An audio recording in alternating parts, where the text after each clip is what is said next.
Selamat pagi dan shalom Bapak Ibu Saudara yang dikasihi Tuhan. Jumpa kembali di dalam perenungan firman Tuhan di hari Senin. Sebelum kita membaca dan merenungkan firman Tuhan, mari kita datang kepada Tuhan dengan doa. Ya Bapa Surgawi, terima kasih untuk hari yang baru. Terima kasih untuk kekuatan kesehatan yang Tuhan berikan kepada kami. Terima kasih untuk waktu ini untuk kami boleh membaca firman dan merenungkannya. Tolonglah kami agar kami dapat melihat kebenaran-Mu dan dengan sukacita melakukan setiap firman Tuhan yang kami dengar, yang kami tahu itu adalah kehendak Tuhan. Bukalah hati kami ya Bapa, ya Roh Kudus, di dalam nama Tuhan Yesus kami berdoa. Amin.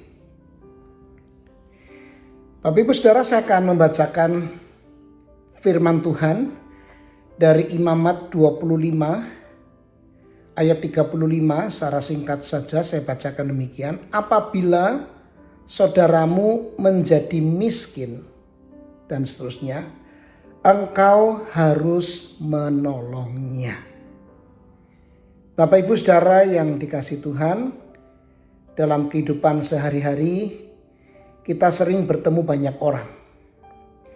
Ada yang hidup berkecukupan, tetapi ada juga yang bergumul dengan kemiskinan dan kesulitan. Nah, tanpa kita sadari, kita bisa menjadi terbiasa melihat mereka. Namun tidak lagi sungguh-sungguh memperhatikan. Firman Tuhan hari ini mengingatkan kita untuk melihat orang miskin dengan hati Allah. Dalam Imamat 25 secara keseluruhan, Bapak Ibu bisa membacanya sendiri. Tuhan memerintahkan umatnya untuk menolong saudara yang jatuh miskin. Bukan sekedar memberi bantuan, tetapi bahkan menerima mereka sebagai saudara.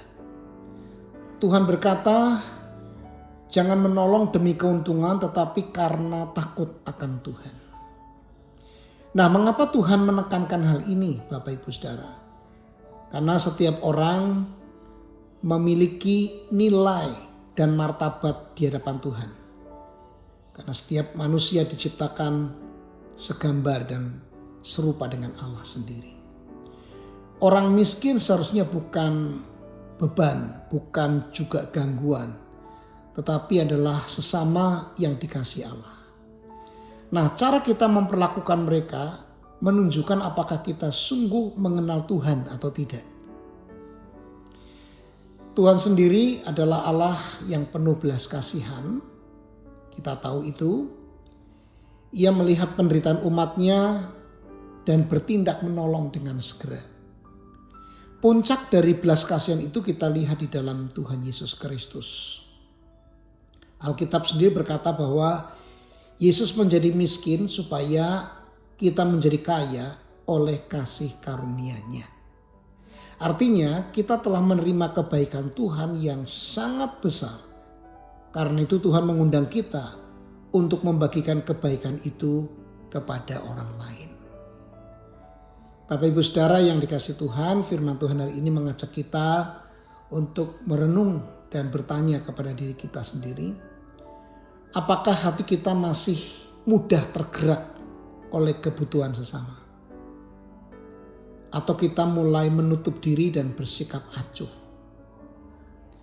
Rasa syukur atas kasih Tuhan akan menolong kita untuk memiliki hati yang lembut. Dari hati yang bersyukur lahirlah sikap peduli. Kiranya hidup kita, Bapak Ibu dan saya, menjadi saluran belas kasihan Tuhan lewat perhatian, kata-kata yang baik, dan tindakan sederhana yang menolong sesama. Mari kita berdoa. Ya Tuhan Yesus, terima kasih atas kasih dan belas kasihan-Mu kepada kami. Ampuni kami jika selama ini kami sering tidak peka terhadap sesama. Lembutkanlah hati kami ya Tuhan, supaya kami belajar melihat orang lain dengan mata dan hati-Mu sendiri. Tolong kami menjadi alat kasih-Mu dimanapun Engkau menempatkan kami, agar melalui hidup kami nama-Mu dimuliakan. Berkati hidup kami hari ini, sepanjang hari ini Tuhan. Di dalam nama Tuhan Yesus kami berdoa. Amin.